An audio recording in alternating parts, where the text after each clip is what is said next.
Hello, everyone. This is Cody Lee of BlackCatBooks.org, author of Eye of the Dragon, Cruel and Beautiful Rabbit Hole, Lore and Frey, and the upcoming Jaw of the Dragon. So, with the release of Adam Sessler's rant on Twitter regarding like Japanese games and gamers and things like that, it sparked a really interesting discussion online in regards to like the bias against Japanese games in the West. This is a very prevalent thing that people have traced back to the mid 2000s in regards to the downplaying of games like Baten Kaitos Origins in favor of stuff like Mass Effect or Portal or BioShock. This complete garbage made by Western developers was pushed to the forefront in lieu of the superior Japanese games that were coming out around that same time. And game journalists are in denial that the anti-Japanese bias is a thing, but like more and more, I think the general audience, normies, are beginning to catch on. This is a thing that's been happening for years. Because I know people who have been exposed to Japanese media, anime, manga, games, and have kind of slowly realized that, like, wow, this stuff actually is better than the stuff that I've been sold to. That I was sold as a kid, I know a lot of people who got into Zelda. I went through that process where I had to introduce people to Zelda, and then they realized it was like actually a really fun experience, right? Smash Brothers, right? I remember when like people thought it was weird that a game was structured this way, that it featured like Nintendo characters that nobody cared about, right? Now it's the biggest fighting game in the world. You have situations like Fire Emblem, which was heavily downplayed when it first came out. Now it's like a phenomenon. You have like games like Splatoon, which are being downplayed right now. Like, how many YouTubers have you seen that have come out and said that like Splatoon is only popular in Japan, right? It's not true, but these people are desperately trying to make it true by making up these narratives and pushing this facade. So people, general audiences are beginning to catch on to this. That there's a very real anti-Nintendo, anti-Japanese bias in the industry. And I wonder how long it's going to be until they take the next logical leap, until they realize this stuff has been going on since the 90s. And it's not necessarily an anti Japanese bias, but it's an anti Nintendo one, right? The issue is that Nintendo, which is a Japanese company, has always been heavily downplayed by its Western competitors. Sega, Sony, Xbox. Like, these developers are the ones that like created the rabid fan bases of franchises like Sonic and Halo that are entirely reliant on multimedia properties in order to like prop up the fact that like nobody actually likes the games themselves, right? Right. And meanwhile, Nintendo was pumping out like all these iconic video games that have like, resonate very well with hardcore gamers, people who actually like playing games.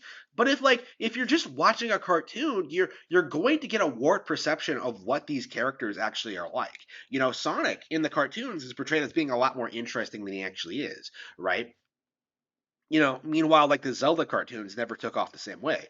There are reasons for that. Nintendo didn't put a ton of resources into like making really good shows based on their properties, but like when it comes right down to it, like for a long time, there was this very real facade that Nintendo games were like only relevant because they came first and because like people were nostalgic for them. It wasn't because these games were actually legitimately great that they legitimately had something good going for them. It was entirely based on this metric that like, oh man, people only like Zelda because they're nostalgic for it. People only like Mario because they're nostalgic. People only like Donkey Kong because they're nostalgic. Like, it hasn't been until relatively recently, I would say, like in the past 10 years, that people have started catching on to the fact that like, wow, Tropical Freeze is one of the best platformers ever made. Nintendo is putting out like, cool new IPs like the Wonderful 101. They produce projects like Fatal Frame 5, Devil's Third. They produce new IPs like Splatoon, completely new things that have never really been done before. We've seen this happen enough across such a wide range of franchises that, for specific series, yeah, people are aware there is an anti-Nintendo bias. Fire Emblem is probably the most blatant example, but like when all is said and done, it feels like it kind of extends more like past that. Like it's every single Nintendo franchise.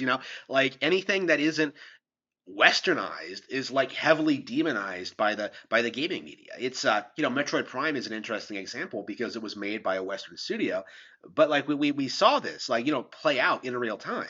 All right, where Metroid Prime was like heavily downplayed as the games went on. By the time Prime 3 came out, this series that really should have sold like 3 or 4 million units, it was only like a million seller, right? And that's not bad by any stretch of the imagination. Like Prime 2 and Prime 3 were great games, but at the end of the day, these games should have been like highly successful, far more so than like that mediocre woke ass like Mass Effect trilogy, right? Like, Metroid Prime is objectively superior to Mass Effect in every way, shape, and form, and superior to Halo in every way, shape, and form. But the general audience didn't even know that Metroid Prime existed because the Japanese the gaming media did not acknowledge the fact that Nintendo, the Japanese creators, were putting out better games in that period. So I'm curious how much longer this is going to continue, honestly. If we're talking about like how Japanese games have been downplayed, it's only a matter of time until people start realizing that like Nintendo games in general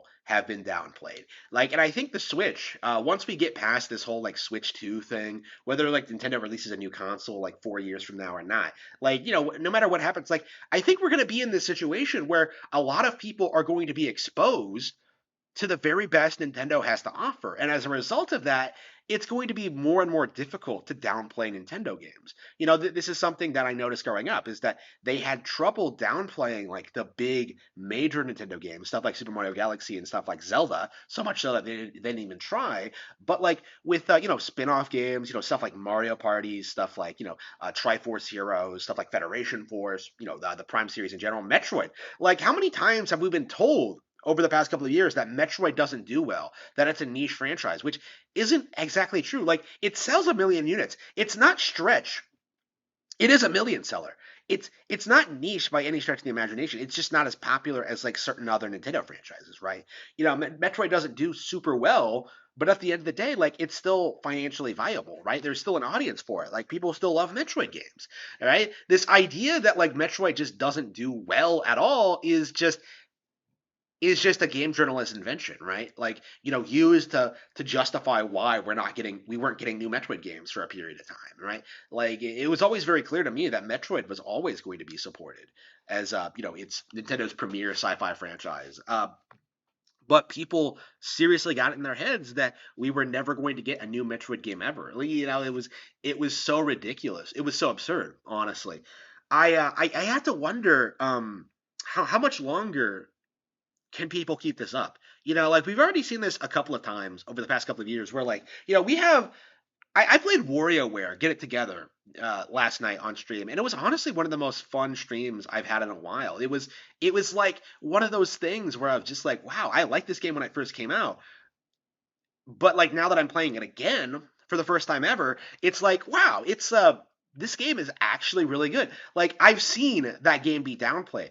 I've seen people say like WarioWare is a dead IP. I've seen people say this game bombed because it only sold a million units, which isn't true at all. This game clearly has an audience. It's clearly well received. It clearly has like, viability as a franchise, Like I'm sure Wario Land will come back at some point in the future. Like people are playing games like WarioWare Get It Together. People are playing games like Pokemon Scarlet. People are playing games like Kirby Return to Dreamland, like Metroid Prime Remastered. Like it's getting more and more difficult for the game journals to downplay every new Japanese Nintendo game that comes out. And as a result of that, I think more and more it's going to reach the point where we're legit going to see, remakes of games like Kirby games and Metroid re-releases outsell these big projects that are supposed to be the next big thing. Like I kind of noticed this year that Metroid Prime Remastered, it actually outsold Dead Space. Weirdly enough, in spite of all the hype that Dead Space got, Metroid Prime is actually bigger than it. In spite of all the shit talking, in spite of like all the hype for Dead Space, like Metroid Prime Remastered came out of nowhere and stomped it. And unlike Dead Space, which only has the one game that people enjoy, the original, like Metroid Prime has like an entire franchise behind it. It has Super, it has Fusion, it has Zero Mission, it has Prime 2, 3, Federation Force. Never played Hunters, but I hear it's great. Like like uh, if you play Metroid Prime Remastered, you're going to want to play Metroid Prime 2. You're going to at least want to try Metroid Prime 2. And like, you're going to eventually discover the 3D games. You're going to discover like other Nintendo IPs. You're going to discover like, everything else on the Switch. It's We're at that point now where saying that like um Nintendo has no like games coming out. It is a statistical anomaly. It is impossible because not every person on the planet is playing every single Nintendo game as they come out, right? In fact, I would say like people like me like are very uncommon. I've noticed that plenty of YouTubers don't play every Nintendo game that comes out, but I do. So like plenty of people don't haven't have never played like Captain Toad. Plenty of people have never played Tropical Freeze. Plenty of people have never played like the original DKC or like the Super Mario World, Yoshi's Island, like all these old NSO games. Like if you own a Switch, there is absolutely no way you have played every single game that releases on the console, right? Like I'm always discovering great new games on it all the time, and I'm sure casual audiences are the same way. There are so many games on Nintendo Switch, it is impossible to keep up with them. And game journalists are seriously trying to tell you that the Switch has no games for the foreseeable future because they hate Nintendo. They hate Japanese products. They hate everything that isn't going to directly fuel their propaganda to keep themselves relevant. Game journalists are complete scum. They hate Japanese games and they do not want you to be playing on Nintendo hardware.